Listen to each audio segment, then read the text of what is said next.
We are here tonight with John Herrington, Commander John Herrington, the star of Into America's Wild, the new Imax film showing here at the Tennessee Aquarium IMAX 3D Theater, and a former NASA astronaut and the first member of a federally recognized tribe, Native American tribe, to fly in space. So a lot of superlatives under your belt there. All right, John. well, but we are here tonight. Oh, I can hear myself. John Herrington. Hey, how about that? Hey, But thank you for joining us. And I guess to start off with, let's talk a little bit about your background. So how did you become a NASA astronaut? Because your path to getting to that point, to getting up into space, was an interesting one. Kind of a little like this, back and forth. No, I'm originally from Oklahoma, a little town called Wetumpka.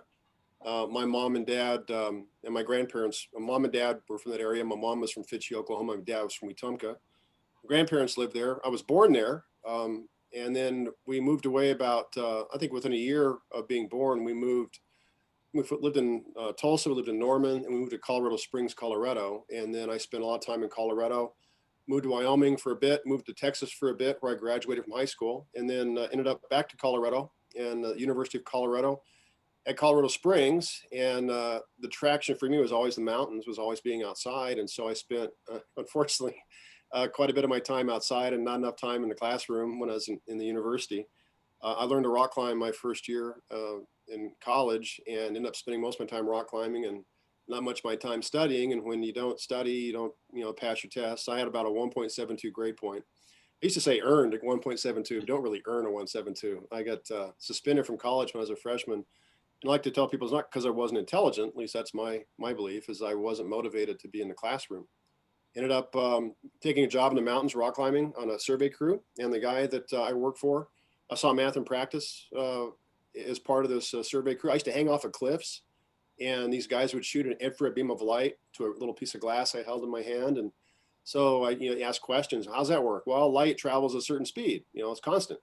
And if you know the time it took for that light to go from point A to point B and back again, you divide by 2, you can get the distance. And then if you know the angle of that beam of light, you set the right triangle essentially. And so I was learning trigonometry on the side of a cliff, and I worked with guys that got paid to do it, guys and gals. And the guy I worked for convinced me if I wanted to, do something more than being the lowest paid person on the crew, and I wanted to be the engineer, I wanted to be responsible for, like building a highway or subdivisions or whatever. He said, go back to school, become a civil engineer. And so I listened to him, and I went back to school with a motivation that I didn't have before, and a much greater appreciation for what, math can do. And so I ended up getting a degree in applied mathematics. And by the time I was a senior, I tutored a guy in calculus who actually flew Dauntless dive bombers in World War II. I was his calculus tutor, and he was my Navy tutor. He retired Navy captain named Richard Knockel from Colorado Springs. And I ended up, joining the Navy in 1983. And I spent 22 years as a naval aviator.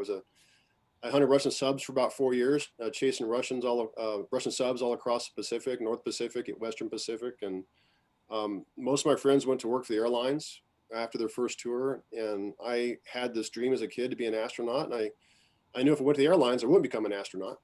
And so I ended up getting a master's degree as a test pilot, and realized that those people I used to watch on TV had been naval test pilots. And I was in the same position. So I applied, got a master's, and then I was accepted in 1996 to the 16th group, and I flew in a shuttle in 2002 to the International Space Station. Had a chance to do 3 spacewalks and help assemble those large truss on the outside of space station. Matter of fact, the screen behind me is me on what's called the P1 truss. It's P stands for port, and port is a term for left.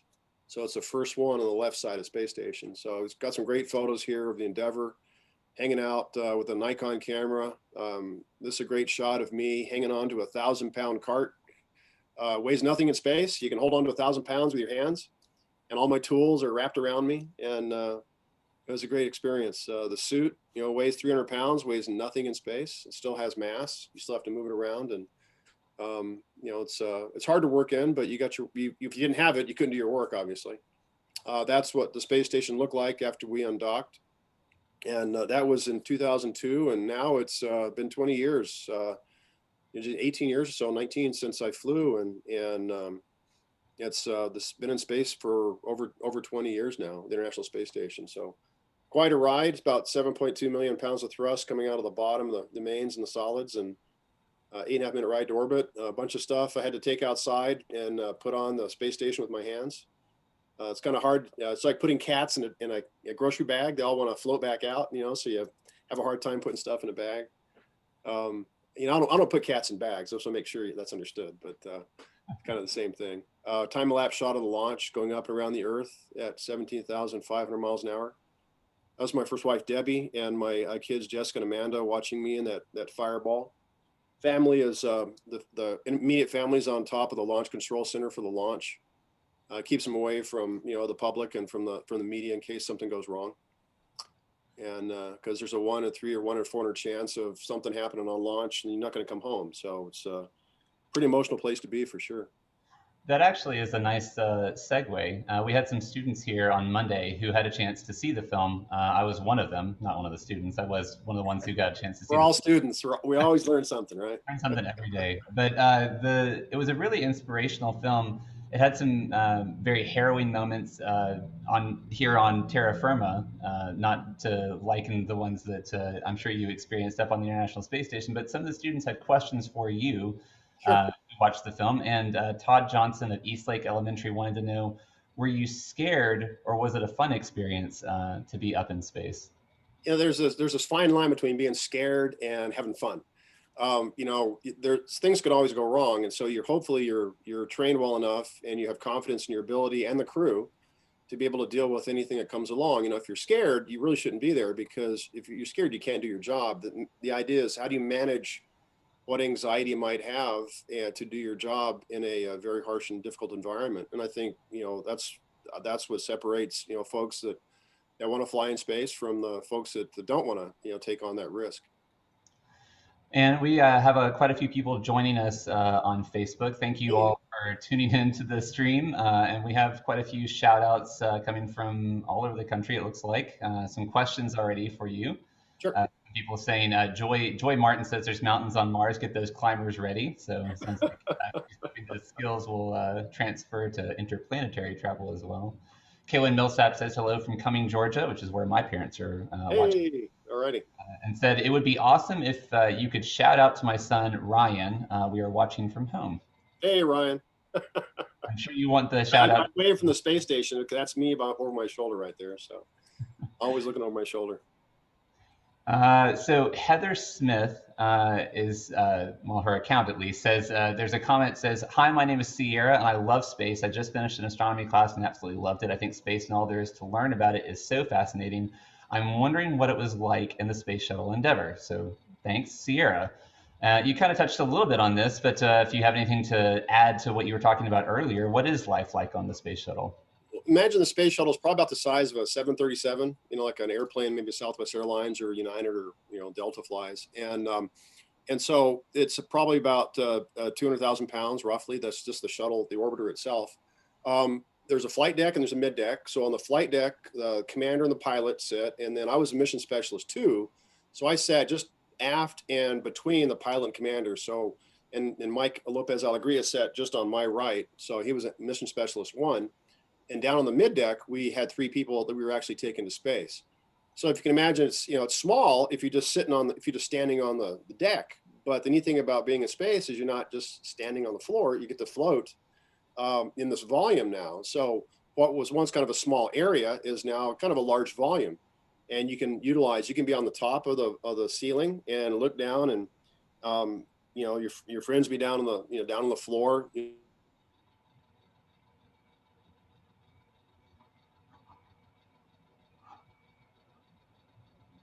The first thing I did when I got to space was I let go of my checklist, and it floated. It sat there and floated in front of my face, like these things in this photo, just stuff floats. And for the first time in your life, you get a chance to see something, do something that's never done before.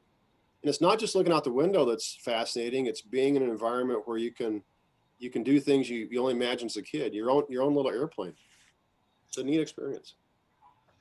So there are a couple of questions about what it was like to become an astronaut. So you mentioned that, the path, we've already talked about your path to getting there. With a path that long and winding, there are inherently a lot of challenges to it. So what was it that kept you motivated? Deshaun Aaron would like to know, Sure. students who was watching the film on Monday. Sure. Well, it's this idea is that, if you set out to be an astronaut when you're 7 years old and that's all you do everything in your power to become an astronaut, that's fabulous. And I know folks that have done that, but the majority of folks I worked with in the office, at some point in their career, they decided that, hey, there's a good probability that, I'm qualified to do this. Now, am I competitive enough? And because if you don't apply, you won't be an astronaut. So I always looked at myself at these really kind of short-term goals. When I first joined the Navy, short-term goal is getting out of college. A college diploma is a license to learn. And then you get into a professional career and you focus on your professional career. I know folks that that want to be astronauts since they were, real little kids, and they qualified, but for some reason they did not get selected. And so they felt, one person in particular felt that it was really difficult. They felt like their career was a waste because they didn't become an astronaut. And that's not the way you should look at it. You should look at it that you have this fabulous career, and oh, by the way, you became an astronaut, or you didn't, but you still had a fabulous career. So do the stuff you love to do, enjoy it, work hard at it. And if it leads you down the path to achieving a goal like that, then that's great. But don't make that, the end all of everything that you ever imagined you wanted to do. Just take it in bite-sized steps, one foot in front of the other. Folks, I know folks have applied 10 times. I know folks have interviewed 5 times to be an astronaut, and they stuck with it, and they didn't let, the not getting selected the first time keep them from applying again. I was fortunate. I applied twice to test pilot school, got selected on my second application. I applied twice to NASA. I got accepted on my second application, and I was very fortunate. Some folks have tried for multiple times, so they got selected. So, I'm just incredibly grateful that I was selected when I was. And your role in NASA, before you actually were able to go on a mission, you had other roles with NASA. So would you have been satisfied? Well, first of all, what did you do with NASA before you went on missions? And had that been the only responsibility that you've been able to take on as a member of NASA, would you have been satisfied? I think anything is that you come to the office with the knowledge you may never fly. And in a recent class, they said, hey, you may never fly in space. Do you still want to be an astronaut? And some people say, no, I don't want to. Other people say, yeah, I want to work. Your job as an astronaut is to support everybody else that's flying. The shuttle and the space station, when I was there, now a space station and SpaceX and other vehicles are going to come along later. So the role of an astronaut is to be the conduit, the connection between both the astronaut office and the engineering team. So you're the operational guy or gal, and then you're the one that understands the engineering aspect of it in some cases. That was my job. I worked when I came into the office. I was you spend about a year and a half in class, off and on, doing simulators. You fly in the T-38. You get to learn about NASA. You get to learn about how the government works and budgets and all kinds of things you never thought you'd have to know as an astronaut. And then you get assigned to a job. And my first job was I was the crew representative to the Guidance, Nav, and Control engineering group at the Johnson Space Center. And what that means is we had on the space shuttle and the space station, we have inertial navigation systems. We were putting GPS on it, global positioning systems, and we were going to install those on the space station. Well, oh gee whiz, that was my master's background. My my master's degree in the thesis was GPS INS integration. So, I was kind of the right person, I guess, to be able to go and work with the engineers, though they were the systems experts. I understood, a good portion of what they were doing, and I relayed that work to the office. That was my job, and I brought up issues that people at a higher level than me would make decisions on, whether or not we would accept that or not as an astronaut, as crew members. I did that for a couple of years. Then I got assigned to was the best job in the astronaut office, and hands down, you're assigned to what's called an astronaut support personnel, ASP. The affectionate name is called Cape Crusader.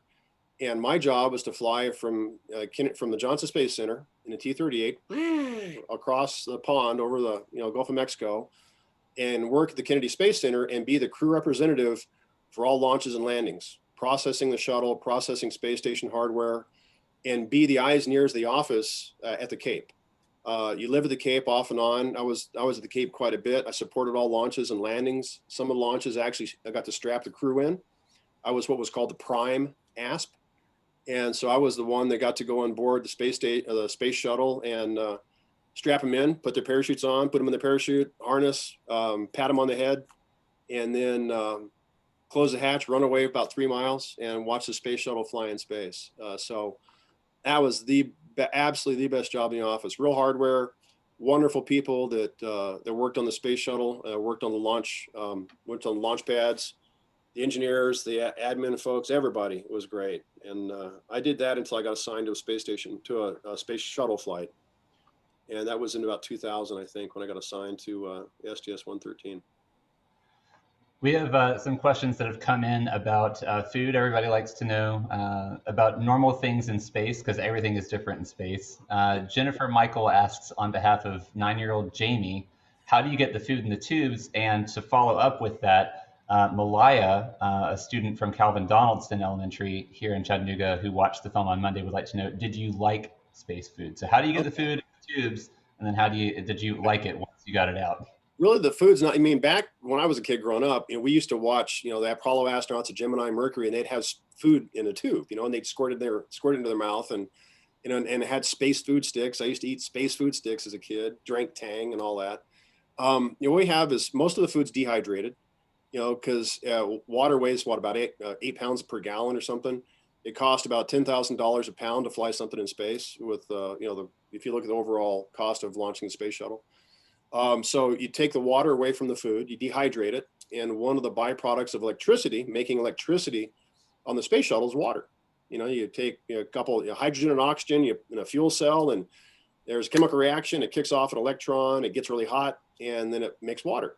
And so you tank the water and you put the water back into your food. So example, shrimp cocktail, the shrimp's dehydrated and it's got cocktail sauce in it, which has horseradish.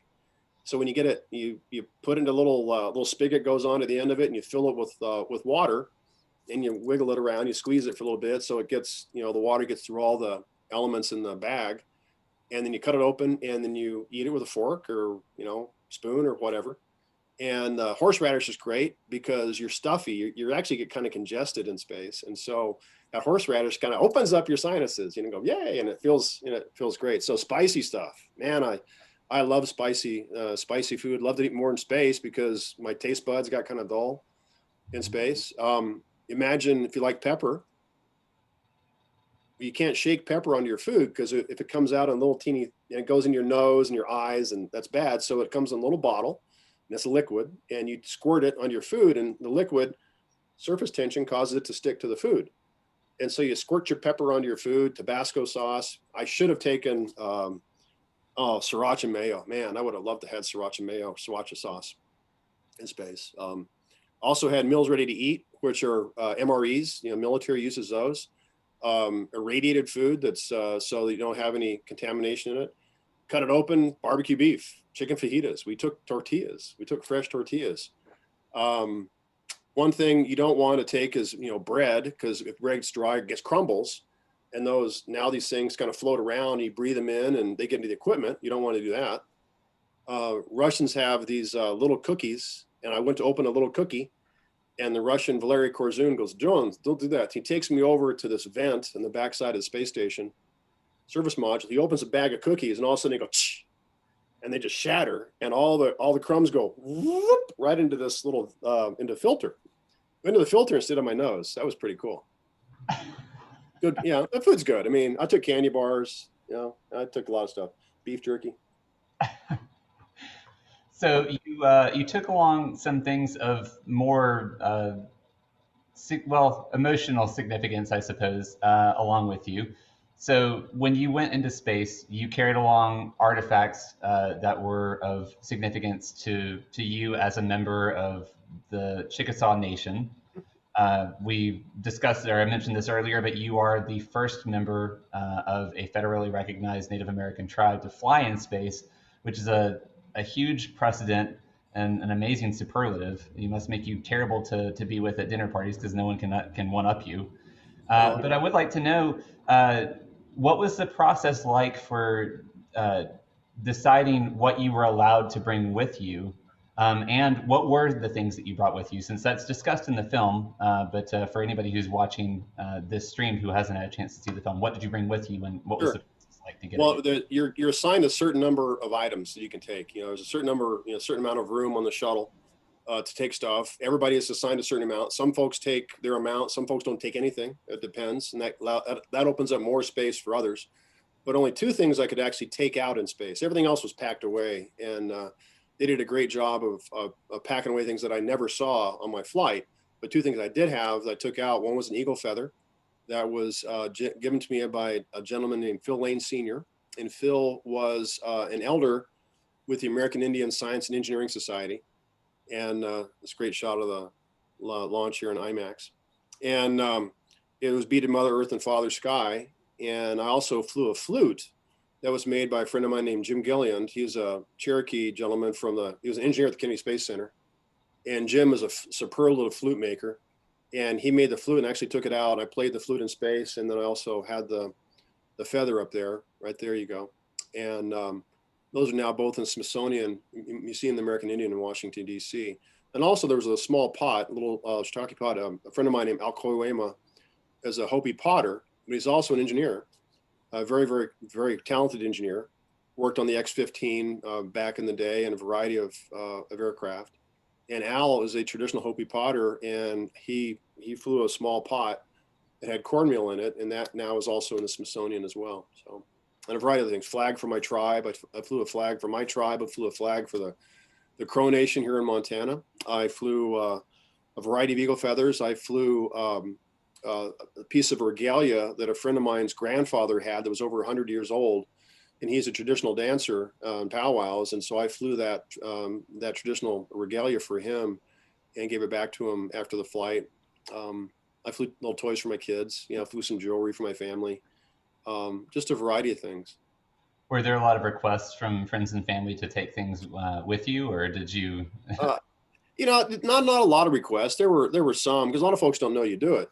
Kind of a really interesting story was, I don't know if you can see it. I'm wearing, my wedding ring is on my right hand, and the reason my wife passed away about 3 years ago, and when we got married, we made these really neat rings we had made in Colorado Springs, and when the last shuttle mission was going up, I knew the folks on board, and one of those, Rex Walheim's a good friend of mine, classmate. She asked if we could fly our wedding rings on the space shuttle, the last space shuttle, and we were going to go to that launch. And so I called Rex. I said, "Hey Rex, would you guys mind flying our wedding rings for us?" And Rex said, "Well, I'll fly Margot's, but I can't fly yours. I don't have enough room." And so he flew Margot's, and then he called me right like the last day. He said, "Hey John, if you get your ring down here tomorrow, I'll fly it too."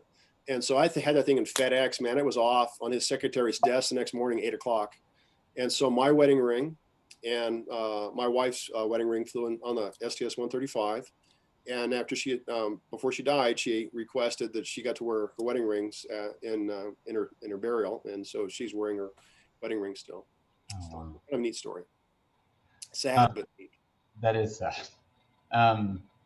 I want to make sure that I don't leave too many of these questions that are coming in from chat. And again, thank you to those of you who are watching this live and posting your questions for John, for Commander Herrington. I'm going to try and get to as many of them as I can. We might have to do a lightning round because there are quite a few of them.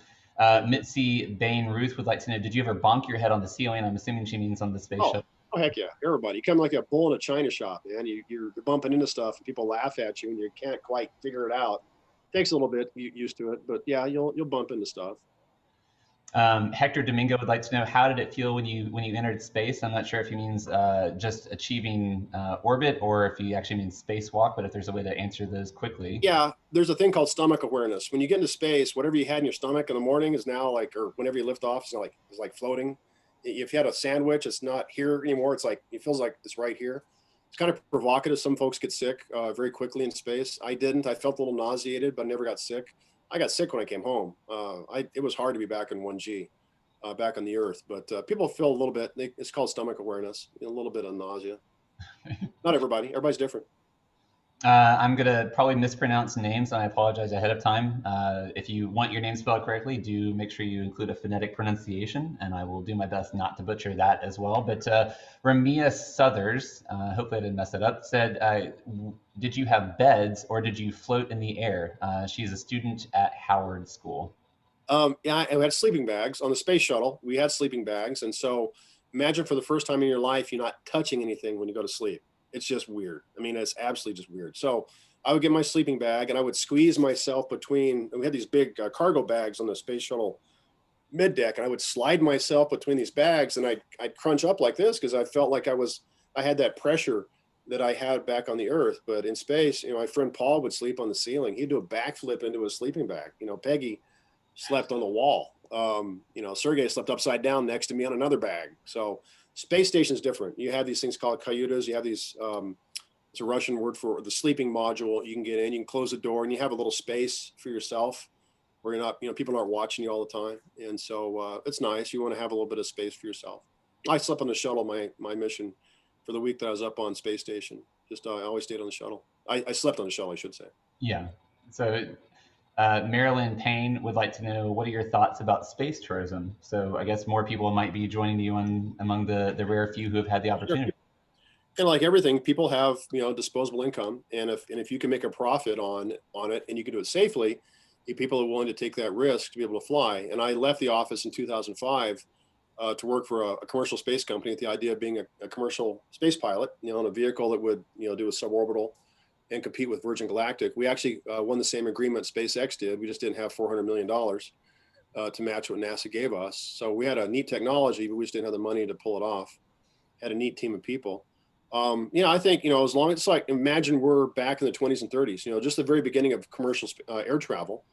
I think it's the beginning of commercial space travel. It's just a matter, can you make it safe enough at a value that brings it down, the cost to be able to fly, brings it down to where the average person can do it. Back in the day, it took, you had to have a lot of money to be able to fly. And now pretty much all of us get a chance to fly on the airlines. That's the economics of it have made it possible because there's a lot more folks doing it safely. I think they say within, I can't pick a time on it, how long, people right now, I guess later this year, the first civilian group of folks are flying on the Dragon.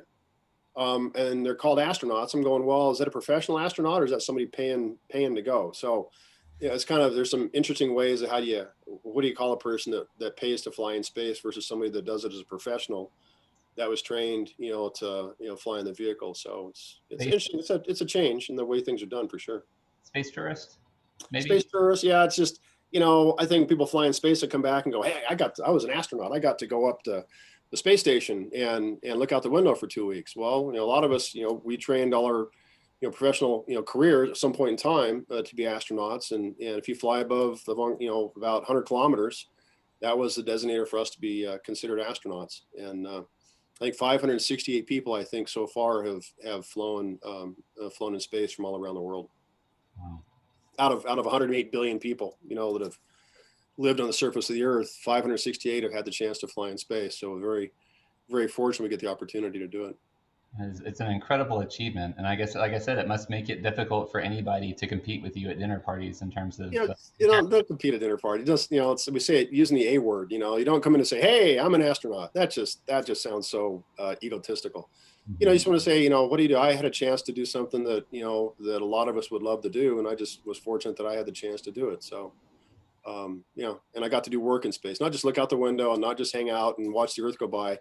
I got to do some productive work and do what I was trained to do it well, and not, when you screw it up, how do you fix things and how do you overcome it? I mean, that's the idea of being human, is how do you go up and do something that you're trained to do? And the feeling of satisfaction, once again, it's not looking out the window, it's doing a job and doing it well. And the feeling of satisfaction that comes from doing what you're trained to do in an environment like that, that will live with me far longer than looking out the window. That feeling will live with me far longer. So. We should probably talk a little bit about the film because in addition to doing all the things that you've done as an astronaut, you got to do some pretty incredible things in the movie as well. So can you talk a little bit about what it was like to be in Into America's Wild and some of the highlights for you in terms of the experiences you got to have in experiencing the wild places in America? Sure. I'll tell you how this started. My wife passed away in April of 2018, and I got a call just a little while later from a group named McGillivray Freeman Films. A woman named Kathy Allman called me and asked me if I'd be interested in being in a IMAX movie with a young lady from Alaska. And I said, well, who's that? And they said, this young lady named Ariel Tweedo. And Ariel is Nupiak. She's from Unalakleet, Alaska. She was in the TV show Flying Wild Alaska, and ran for about four seasons, I think. And a wonderful, vivacious young lady that we came together and with the great team at McGillivray Freeman Films, Greg McGillivray, his wife Barb, their daughter Megan, and Sean, all kinds of wonderful people. We got to go all around the world, to Mesa Verde, Page, Arizona, Watkins Glen, New York, Cypress Gardens in South Carolina, Charleston in Utah. Just fabulous, seeing places in the United States I've only heard of and never been to before. Riding the train from Durango to Silverton Railroad, and being, Ariel got to run a race in Canyon de Chelly, Arizona. She learned how to windsurf up in New River Gorge, not New River Gorge, up in the Columbia River Gorge outside of Hood River, Oregon. Went to Niagara Falls.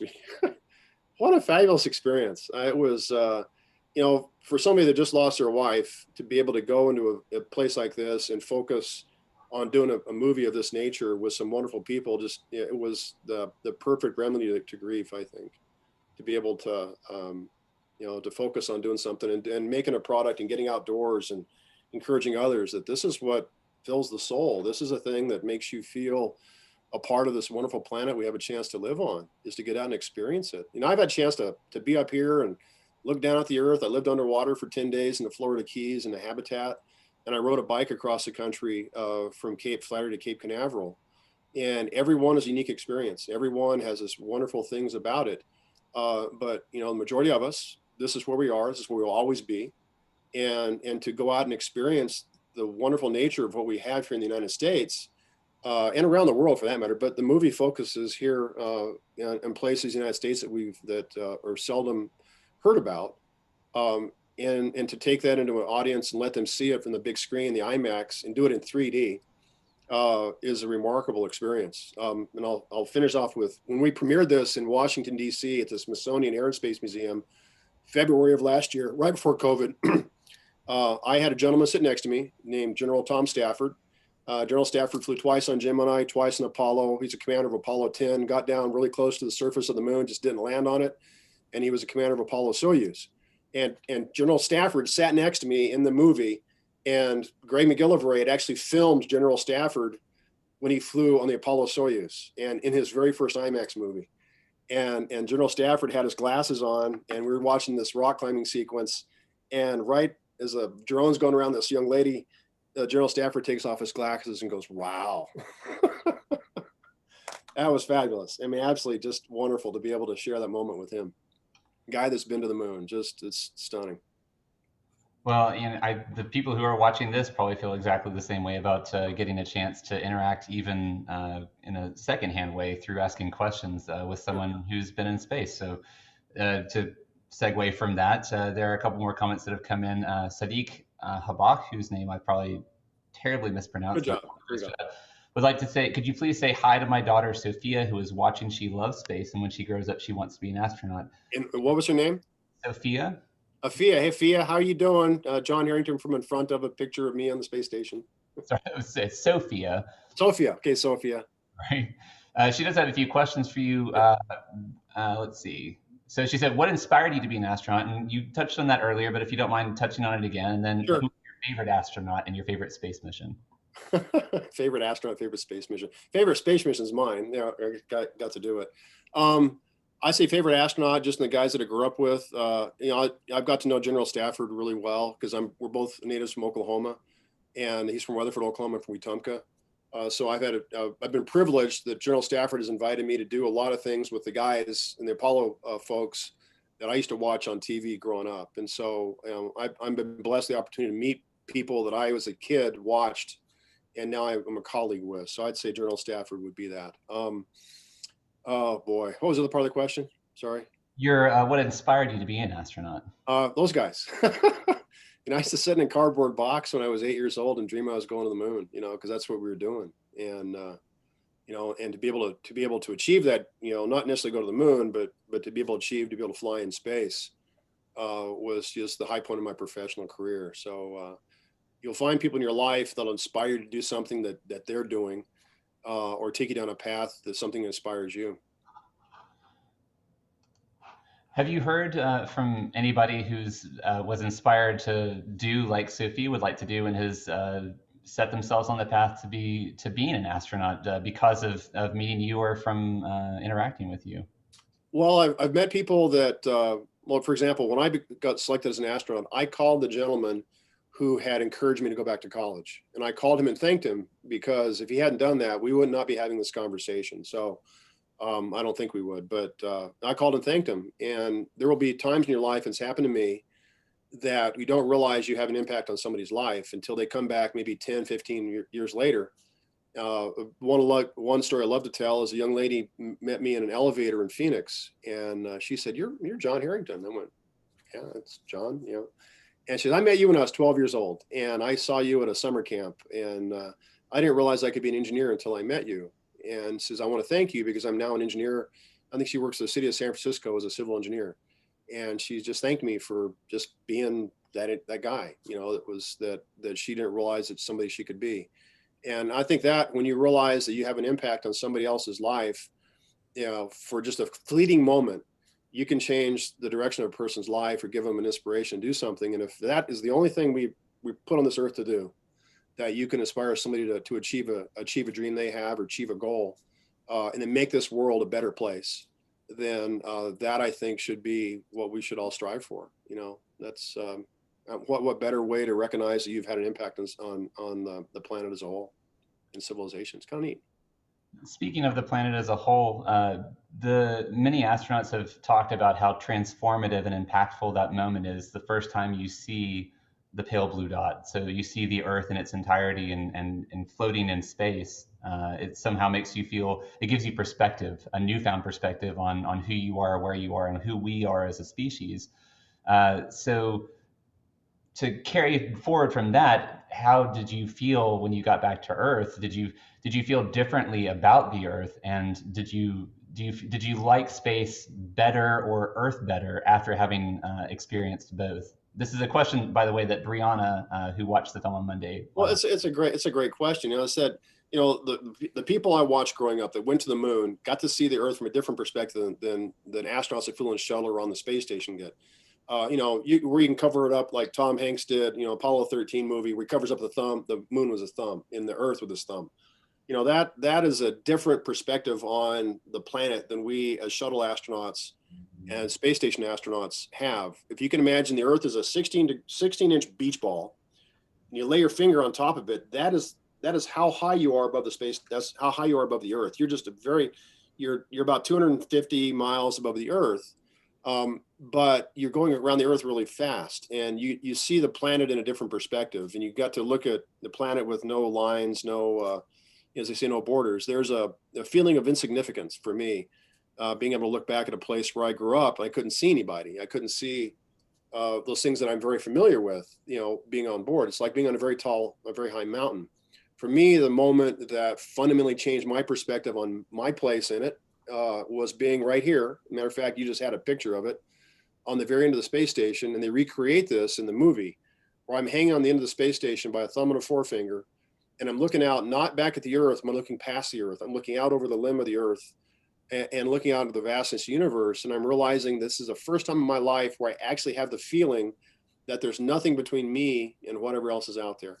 Nothing, and so that was a fundamental OG whiz goosebump moment that it makes me think, okay, are we that special? We're the only ones here? Or given the number of stars we know in the visible universe, and the Hubble has shown us that we could have up to, put it in physical perspective.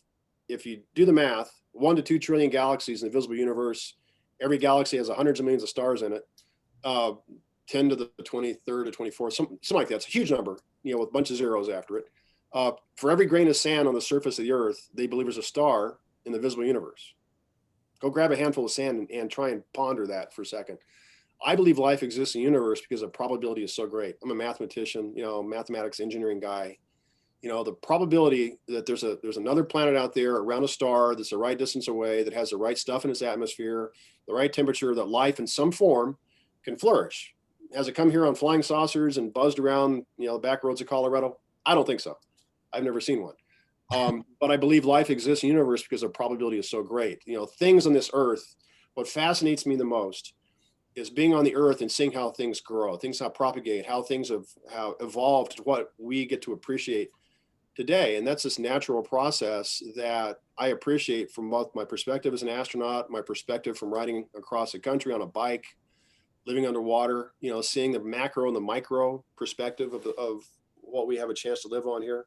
It makes me appreciate fundamentally that we have the opportunity to take care of this planet and make this planet a place viable for the next 7 generations and then some, because we're walking this earth because our ancestors gave us the opportunity, because they made some really pretty good decisions, for their survival. We should do the exact same thing for the people that are going to follow us, and not, as what they say, Gus Grissom once said, don't screw the pooch, don't mess this up, make this planet a place for the rest of us, for generations to come. So soapbox. Here we go. we are running, unfortunately, out of time, and there have been so many amazing questions that have come in on chat, and I apologize for not passing these on, but hopefully you've gleaned some enjoyment, as I have, from the answers to the questions that maybe you didn't ask. I'm going to see if maybe I can get a couple more, just again, lightning rounds. Hector Domingo has been asking a lot of questions. I'll just choose one. How much oxygen is in the space shuttle, and how do you get oxygen in space? How much oxygen is in the space shuttle? Don't know the exact number. We have hydrogen, we have oxygen and nitrogen. You have, the constituents. So you have 80-20% roughly, same constituents we have here. We take and would actually transfer oxygen to the space station. There's big tanks up there as well. They have an electron oxygen generator on the Russian side. They actually have candles they can burn if they need to. They make oxygen. And then they'll transfer up what they can now off progress modules that come up from Russia. So I don't know the exact number. My apologies. Heather Smith would like to know, did you do any EVAs? And go ahead and tell everybody what that acronym stands for. Yeah, extravehicular activity in a extravehicular mobility unit. That's me over my shoulder. I did 3 spacewalks, spent about 20 hours outside the vehicle over a 3-day period, helping assemble a space station. Kevin White would like to know the coin that's featured on your Wikipedia page, which maybe you're familiar with it, maybe not, but would like to know, are you the only living person to be featured on U.S. currency? That's a good question. Yeah, well, I guess I'm personally not on it. They came with a coin, Sacagawea, the Native American coin.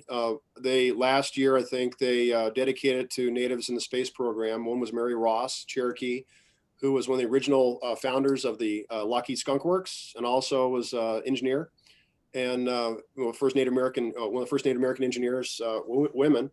And she's on the coin, and there's an astronaut hanging upside down in a suit. And as the U.S. Mint says, it's meant to represent all Native American astronauts like John Herrington. Well, since I guess I'm the only one, that likeness is me. I don't think I'm really on it because you can't see me, but yeah, it's on a coin. It's kind of neat to have your having a spacesuit on the back of a coin. Alice Rodewald or Rodewald, I'm not sure whether that's the German pronunciation or not, would like to know, was the spacesuit uncomfortable and was it cold? This is actually a question from Leah Rodewald from Chattanooga Christian School. The suit's uncomfortable on the Earth because it weighs so much. In space, it's not as uncomfortable. It's amazing what actually you grow a little bit in space, and so that's actually the suit's a little bit bigger in space. You still have to move it around. So, but there's nothing to slow you down. The water, when you train in the pool, the water slows you down. It's hard to start, easy to stop. Space, it's easy to start and hard to stop. So it's a different learning experience, but it keeps you alive. I mean, if you're claustrophobic, it's a bad place to be. But you realize that it's what that that visor, that suit's the only thing keeping you alive from the vastness, from the vacuum of space. About 200 degrees in the daytime. Fahrenheit, about -200 at night, 45 minutes of daylight, 45 minutes of darkness. Things get hot, things get cold. The suit's an awesome suit. You got capillaries, water runs through it, keep you cool, keep you warm. I never had a problem. If you hang on to something for too long, you can feel it get kind of warm or get kind of cold, but remarkably engineered suit. Fabulous thing to wear. So the last question I'll pass on is the last question that's been sent so far, which is from Cheryl Deutschlander, or I'm not sure how you pronounce that, but wants to know how realistic are movies and TV shows about being in space and spacewalks? And I'm sure that probably runs the gamut. I think it's like anybody that sees a movie of something they're familiar with, they go, "Oh, that's not right," you know. Exception Apollo 13, I think they did a fabulous job of recreating, the work that people did to make the reality of them coming home safe. That was, I think, a very well done movie. It's actually filmed in zero G in the KC-135. They actually filmed some segments of it, weightlessness. So I think it's a good example. A movie like Gravity, they really try and capture the beauty of the planet, and I think they did a good job in that. But in terms of the reality of it, it's much nicer, much more beautiful and splendid, looking out the window. But you got to be conflict. There's got to be love, conflict, in every, movie. If we were blowing stuff up in space on a daily basis, like you see in the movies, we would not be flying in space. So it's done safely because people do their work really, really well, and you don't see, things like that. When something does go wrong, they're able to work the problem and solve it. That's great. Martian, I think, having not gone to Mars, no one's gone to Mars yet except fabulous rovers. I think they did a really good job of showing, the process of problem solving. The book, it gets into the details of it. The movie doesn't. I think they did a great job of saying, there's still things that don't make sense in the movie, but that's all part of the drama of watching it. But watching them problem solve in that environment, I thought that was very, very well done. All right. Well, unfortunately, with that question and that amazing answer, we have run out of time. So to those of you who have watched, thank you so much for tuning in. Hopefully, even if your question wasn't asked and answered, you still enjoyed getting to get some insights into spaceflight and the precedent-setting role that Commander Harrington had as a member of NASA, the first member of a federally recognized Native American tribe to fly in space, and a star of the IMAX film Into America's Wild, which is screening right now at the Tennessee Aquarium IMAX 3D Theater. Commander Herrington, John, thank you so much for taking the time to talk to us. It's been a real pleasure and an honor. And I speak for me and hopefully for some other people by saying that I really enjoyed getting to hear some of your stories and some very touching stories as well that I really wasn't expecting. Well, thanks, Casey. Appreciate it. And I had a great time. And hopefully you get to see more people in person, see the movie. It's fabulous. I'm glad that they did a wonderful job. But everybody be safe, wash your hands, social distance, wear a mask, get a shot. It's good. All right. Well, we'll go ahead and end it there. Thank you so much, John. Thank you to everybody who watched, and we'll sign off here. Thanks so much. Bye-bye.